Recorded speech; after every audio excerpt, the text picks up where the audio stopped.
এই বাংলার জমিন হলো আউলিয়া উলিয়ার জমিন, এই বাংলার জমিন হলো নিজামীর জমিন, এই বাংলার জমিন হলো আল্লামা দেলোয়ার হোসেন সাঈদীর জমিন।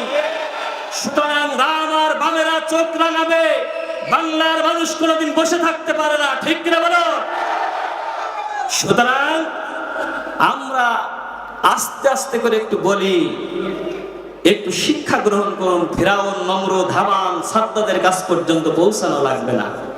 আমার আপা দিল্লিতে আছে, ওনার দিকে একটু তাকিয়ে চিল্লাপাল্লা করবেন, ঠিক কিনা?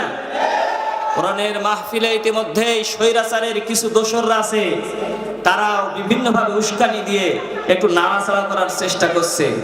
এই নাড়াচাড়া যারা করবে তাদেরকে একটু মার্কিং করে রাখবেন, সময় আসলে ঠিক সাইজ করা হবে। আমার ভাইরা, দুরূদ সালাম পেশ করছি আমাদের প্রিয় নবী দুজাহানের বাদশাহ মুহাম্মদ রাসূলুল্লাহর প্রতি। সকলেই বলছি সাল্লাল্লাহু আলাইহি ওয়াসাল্লাম। সম্মানিত ভাইরা, সময় খুব কম, সেজন্য আর ভূমিকায় বেশি নয়, আমি আলোচনায় চলে যেতে চাই। আমি আপনাদের সামনে সূরা বাকারার একটি আয়াত তেলাওয়াত করেছি, এই আয়াতের আলোকেই কথা হবে ইনশাআল্লাহ। আমার ভাইরা, তার আগে আমরা বলতে চাই, যেই কোরআন আল্লাহ রাব্বুল আলামিন নাজিল করলেন, সেই কোরআন দিয়ে আমাদের কি সমাজ, রাষ্ট্র, আমাদের জীবন সমস্ত কিছুই পরিচালনা করার জন্য আমার আল্লাহ রাব্বুল আলামিন নির্দেশ করলেন। সুতরাং সেই কোরআন ব্যতীত আমাদের অন্য কারোর কাছে যাওয়া যাবে না, ঠিক কিনা আমার ভাইরা? তাহলে সেই কোরআন যদি আমাদের শুনতে হয়, সেই কোরআন যদি আমাদের মানতে হয়, তাহলে কোরআনের মধ্যে আল্লাহ রাব্বুল আলামিন আমাদেরকে কি বলেছেন, তাহলে যদি আমরা একটু জানতে চাই, আল্লাহ রাব্বুল আলামিন বললেন, ওয়ামা খালাকতুল জিন্না ওয়াল ইনসা ইল্লা লিয়াবুদুন।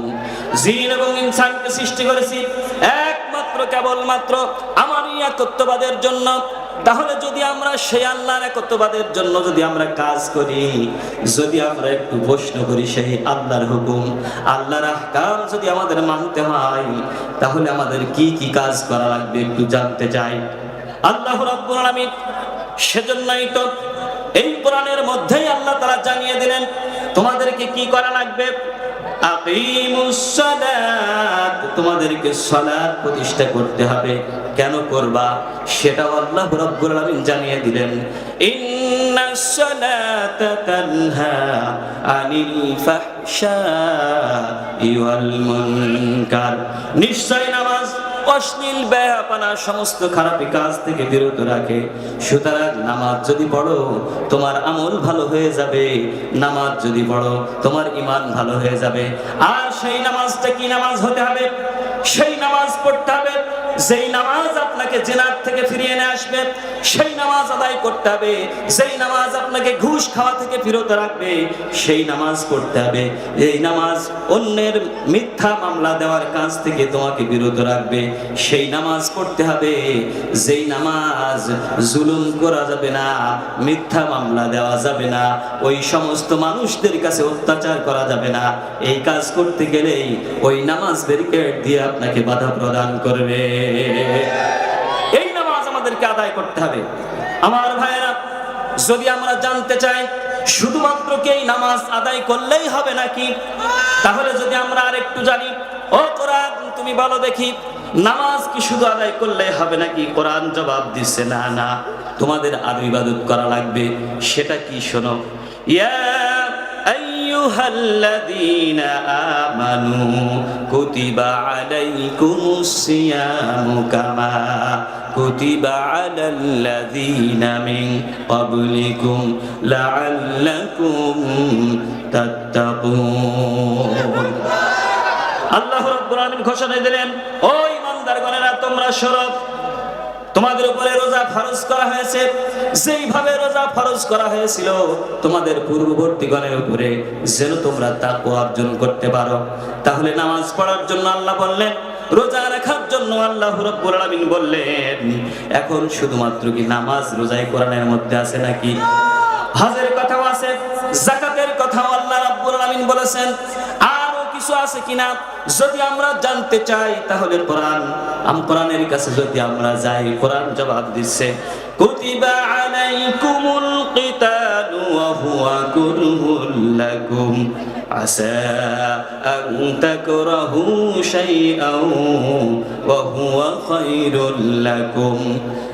আল্লাহ রাব্বুল আলামিন পরিষ্কার জানিয়ে দিলেন, ও আমার বান্দারা, তোমাদের উপরে কিতাল, তোমাদের উপরে সংগ্রাম করা, আল্লাহর জমিনে আল্লাহর দ্বীন প্রতিষ্ঠার জন্য তোমরা সংগ্রাম করবে, এটাও আমি তোমাদের জন্য ফরজ করে দিয়েছি। আর এর মধ্যে তোমরা যদি বলো তোমাদের কল্যাণ নিহিত আছে। সুবহানাল্লাহ। কালকে বাড়ি যেই বলেন নাকি, আরো আসতে বলুন সুবহানাল্লাহ।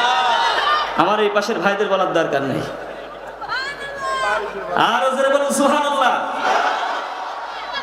আমার ভাইরা, আসতে বলা যাবে না, কারণ আশেপাশে যদি শয়তান কোন রকম অবস্থান করে, অন্তত পক্ষে আল্লাহু আকবার, সুবহানাল্লাহ, আলহামদুলিল্লাহ এই আওয়াজ শুনে ইন্ডিয়ার শয়তান ইন্ডিয়ায় পালাবে, ঠিক কিনা? ডেভিল হান্ট চলছে, কি বলে? আমি কিন্তু প্রথমেই কোরআন আয়াত তেলাওয়াত করেছি, ইয়া আইয়ুহাল্লাযীনা আমানু দুখুলু ফিস-সিলমি কাফা।